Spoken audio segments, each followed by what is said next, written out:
Of 8th class. Last class में मैंने आपको कवर करवाया है secularism in India.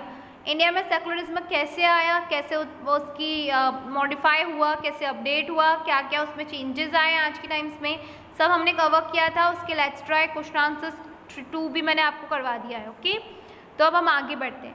Let's find out में आपको क्या दिया है। Sabrimala temple situated in Kerala is one of the most prestigious Hindu temple। Sabarimala temple है एक बहुत ही ज़्यादा फेमस टेम्पल है केरला का, जो कि एक हिंदुओं का बहुत मान्य जगह है।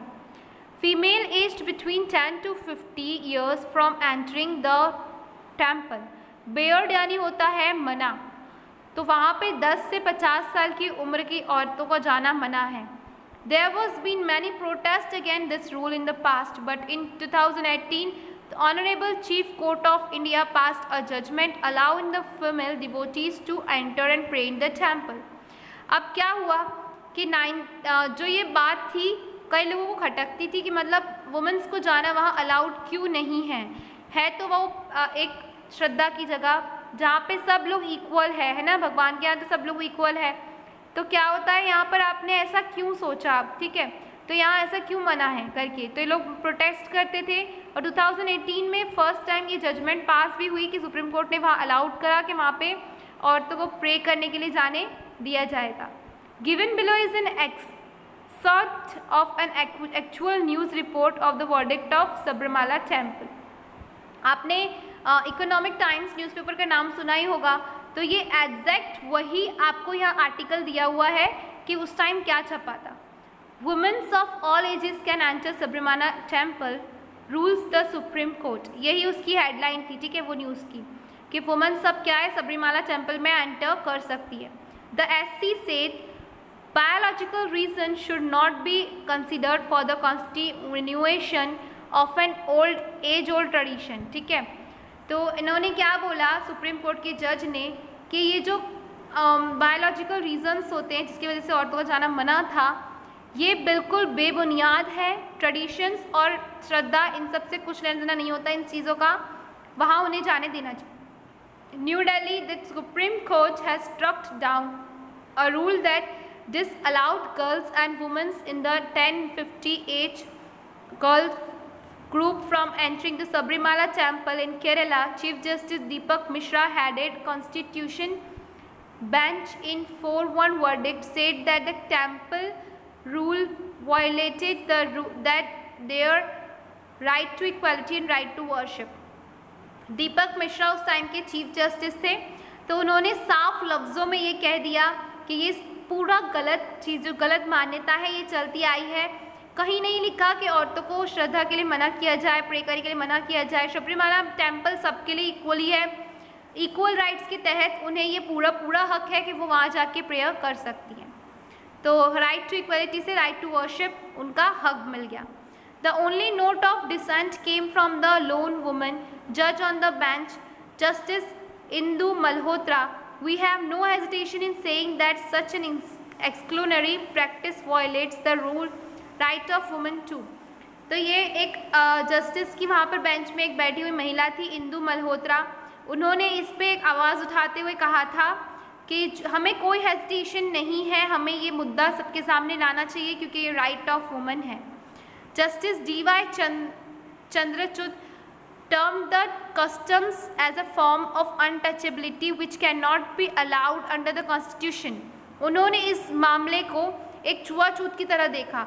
उन्होंने कहा कि ये तो कॉन्स्टिट्यूशन में कभी भी अलाउड था ही नहीं। Article 17 certainly applies to untouchability practices in relation to lower caste, but I will also apply to the system humiliation, execution and subjugation faced by women। तो बोले ये जो आर्टिकल 17 हमने लाया था ताकि ये अनटचेबिलिटी को हम जो लोअर कास्ट से, जो छुआछूत वाले लोग थे, उनके घर खाना नहीं, उनके घर पीना नहीं, जो गरीब है उनके यहाँ का, जैसे SC और ST वाले, तो उनके साथ जो भेदभाव होता था उसको हटाने के लिए आर्टिकल 17 लाया गया था, है ना। आपने आर्टिकल 15 मूवी देखी होगी तो आपको पता होगा कि ये सब क्या है, किस रिलेटेड में था, ठीक है। But it will not apply systemic. अब ये क्या है, लेकिन ये ना अब एक ह्यूमिलेशन यानी पीड़ित लोगों को और परेशान करने की चीज़ें बन के रह गई है। यही कुछ आज हमारी वुमेन भी फेस कर रही है। Prejudice prejudice against women based on notion of impurity and pollution associated with menstruation is a symbol of exclusion. Prejudice मतलब आपको मैंने बताया था, जो मानसिकता रहती है लोगों की, गलत मानसिकता, किसी को देखकर पहले से थॉट बना लेना, तो ये वुमेंस के अगेंस्ट बहुत ही गलत गंदे विचार थे ये सब, कि मेंस्ट्रुएशन में वो उनको ये सब सिंबल है कि वो अनप्योर है, उन्हें कहीं नहीं जाना चाहिए, ये सब क्या है, बेतुकी बातें हैं, ऐसा कुछ नहीं होता, वो एक सिर्फ बायोलॉजिकल प्रोसेस है जिससे हर वुमन को गुजरना पड़ता है, ठीक है। तो social exclusion of women based on menstrual status is form of untouchability which is an anathema to constitution values। और जो ये menstruation status के तहत लड़कियां बाहर नहीं निकलती, घरों में रहती है और लोग उसको छुआछूत वाला बोल देते हैं, जैसे आपको टच करने से हम भी इम्प्योर हो जाएंगे, तो ये सब एक प्रेजुडिस है, एक गलत मानसिकता है। आज के टाइम पे ये प्रूवन है, यहाँ तक कि आपको रिसेंट का एक एग्जांपल दें तो जोमेटो जैसी कंपनी ने क्या किया, मेंस्ट्रुएशन लीव दी है, यानी 1 हफ्ते की वुमेन्स के लीव मिली है, तो क्योंकि ये बायोलॉजिकल प्रोसेस है, ये प्रूव हो चुका है, इसमें उनके शरीर का मतलब कोई गलती इसमें लड़कियों की नहीं रहती है, ठीक है। तो ये हमारी सोसाइटी का आज बहुत बड़ा मिथ बन के रह गया है कि ये इम्प्योरिटी और ये सब दिमाग में आ जाता है, ये सब गलत है। The temple had buried females aged 10 to 50 years on the ground of their having menstruation and has thus being impure। ये हमारा कॉन्स्टिट्यूशन नहीं मानता कि उस टाइम लड़कियां इम्प्योर रहती है, उनको अलाउड नहीं करना चाहिए। The rule was made due to religious belief, ये रूल रिलीजियस बिलीफ से सिर्फ बना हुआ है, but ultimately the ban was uplifted by the supreme court.